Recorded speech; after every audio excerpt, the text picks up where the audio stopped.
Hemen gaude oraindik, denak esanda daudela pentsatzen dutenean. Gauak azken horria pasatu arren ez delako liburua ixten.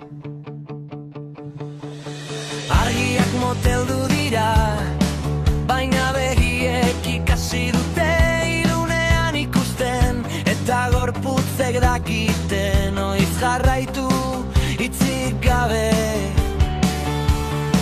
Horma hauek entzule izan dira, ez soilik musikarena, baizik eta beldurrena barren zaratena, eta isilean egindako promesena.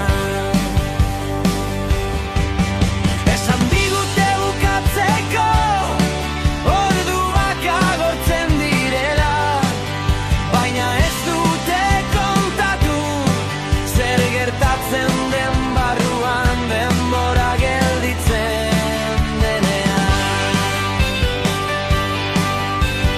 Hogeita hamaika aldiz bildu gara hemen, ez beti berdin, ez beti erraz, baina beti zerbait piztuta.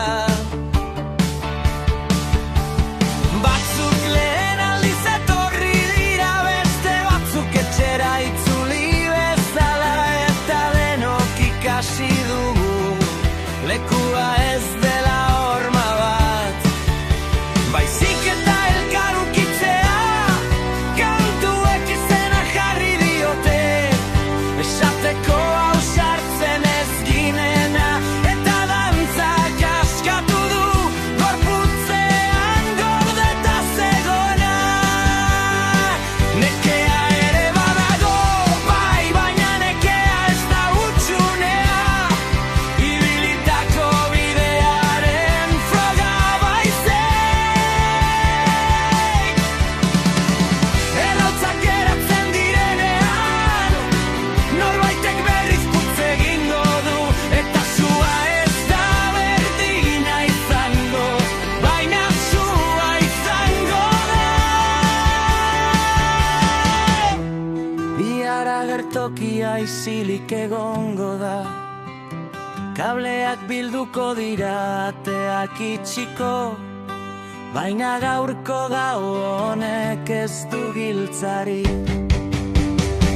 Etxera eramango dugu soinu bat, begiraden beroa, eta elkarri izandako ikusi arte hori ez dela dur bat. Eta momentu honetan, izenik behar ez duen une honetan, dena bukatzen dela dirudienean, hemen gaude oraindik elkarrekin, oraindik xutik.